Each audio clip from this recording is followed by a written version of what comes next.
Let's look at the vigilance of the people. Recall what happened in Kano.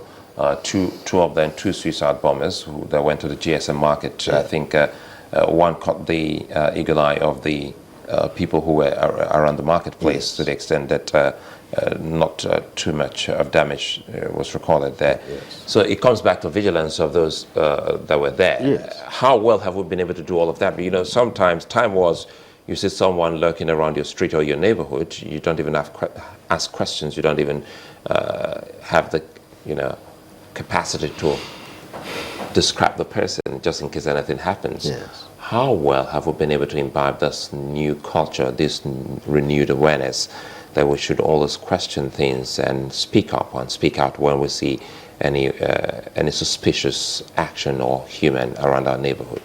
Okay, I don't think we should even look at how well we have. I think we should start looking at how should we continue to do so. And you know that the first law of nature is the law of self-preservation.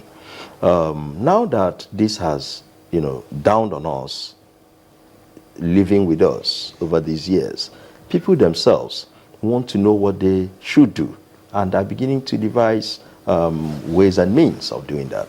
If you go into private estates today, you see that the level of calls to the police and other security agencies have increased. People call every now and then.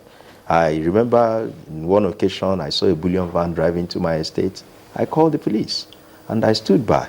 It didn't take up to 15 minutes. I saw a detachment of a response squad come in, you know, ask questions. I think they were satisfied and they left. But at least I had done what I should do.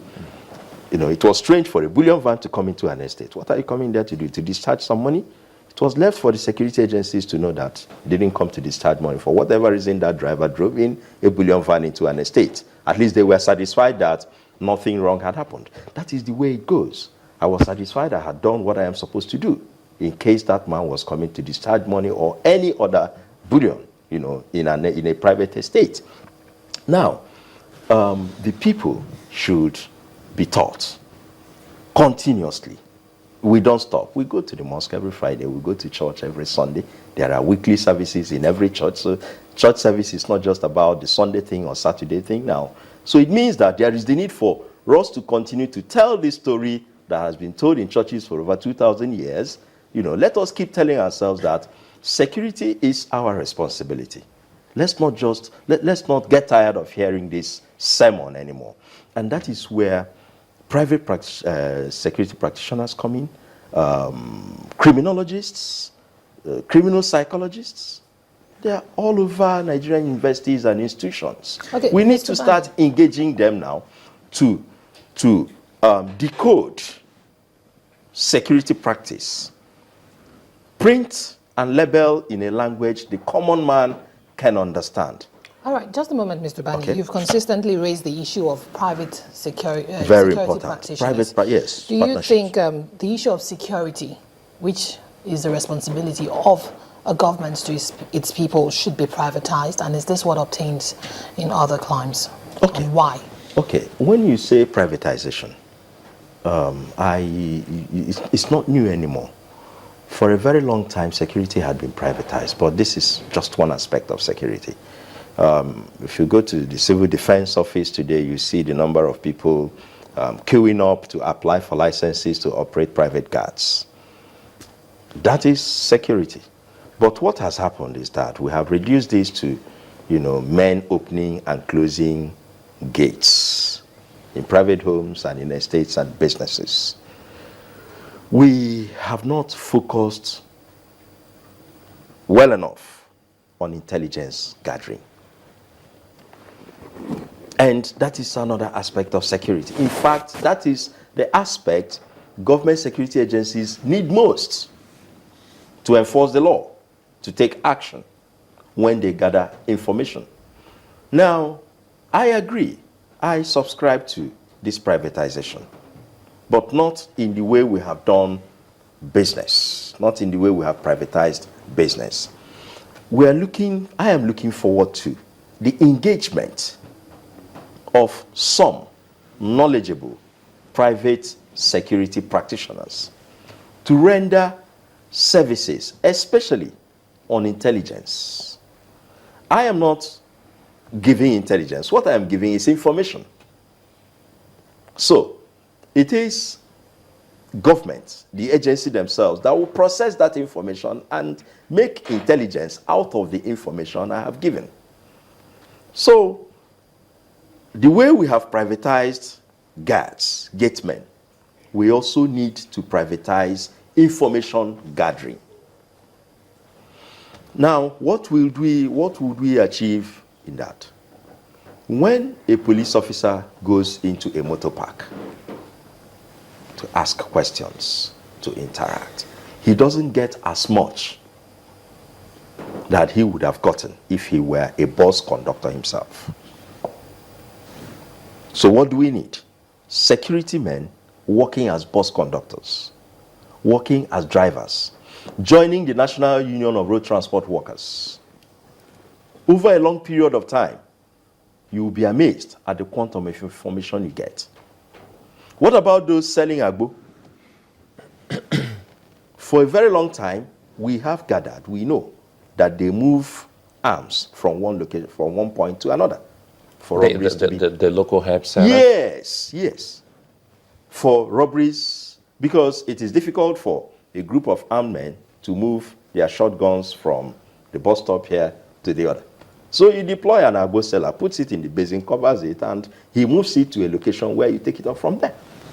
This is information. I don't expect them to work with it 100%.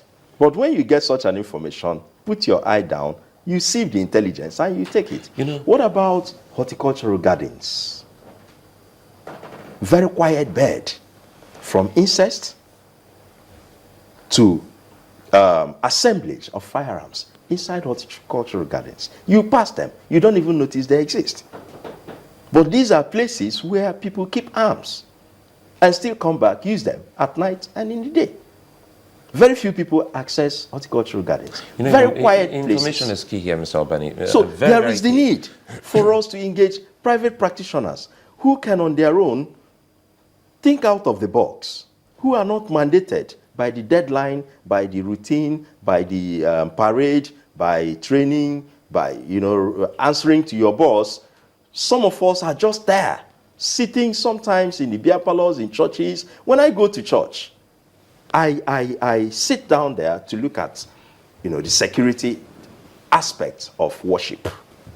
When I go to political rallies, I go there to look at the security aspect of this gathering. When I come into this studio, I have access to your security. This is outside whatever I have been engaged to do in life or whatever I've chosen to do. That is my training. And this is why I have advocated that the National Youth Service Corps is a veritable tool. Veritable tool, a potent means of training intelligence officers for every aspect of the Nigerian labor force.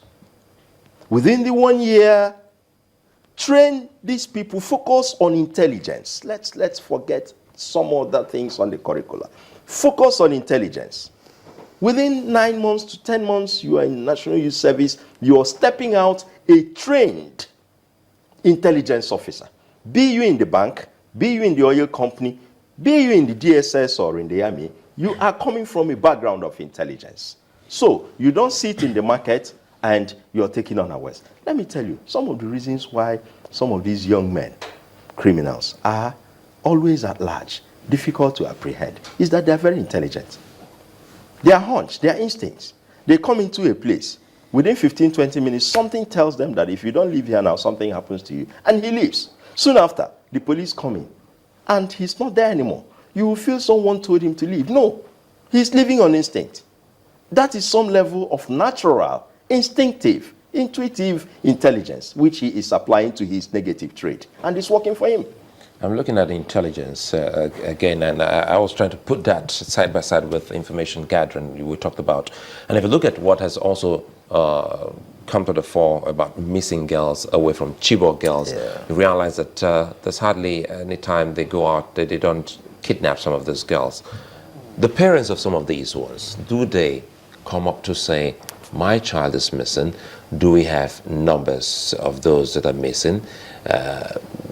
Now we're talking about Chibok girls. What about every other girl that has been picked in different village in the country, different villages in the country, as well as schools?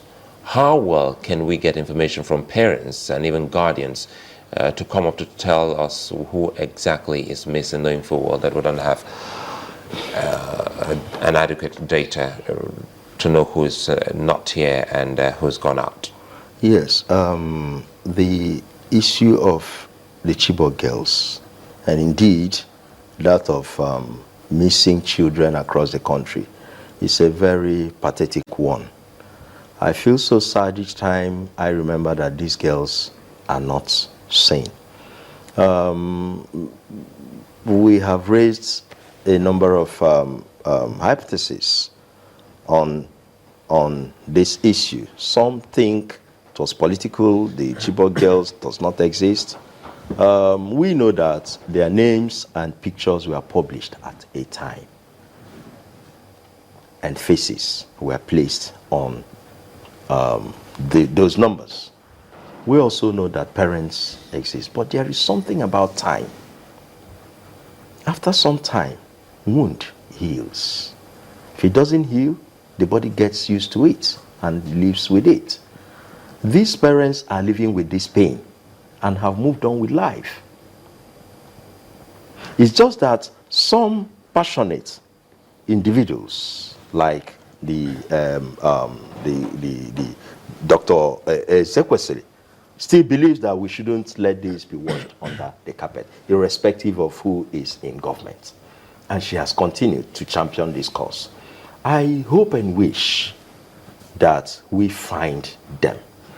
But the challenge is that people get missing every day.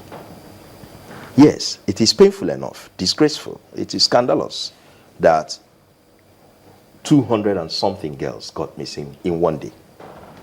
But since then, till now, go around our police stations, you will find out that much more have been missing across Nigeria. Some are found, some are not. Now, we can look at where we got it wrong. We don't have birth registration centers. What do? We deliver children and they move on. Those who are lucky to come from privileged parents will be guarded, like we are guarding our children as, as toys and objects of decoration. From the house, you bundle them into the car, bundle them to the school. Before the school closes, you go and bundle them back. These children have missed what we enjoyed in a free society. Very quickly, yes, so that we can wrap this up. Okay. What do you think we should be doing about the fate of the Chibok girls? We should continue the search. There is nothing else. We don't have to give up. The search has to continue. There has to be concerted efforts designed towards achieving. Yes, we want to stamp out Boko Haram and insurgency. I don't think we have devoted this time to say, how do we get back our girls? If that is done, be it through negotiation and compromise and any whatever form, we need to get these girls back. But there has to be a conscious effort geared towards getting back our girls. Mr. Ubani, it's a pleasure having you on the program. Thank you very much. So, all right, so let's take a moment. We'll return shortly. Join us again.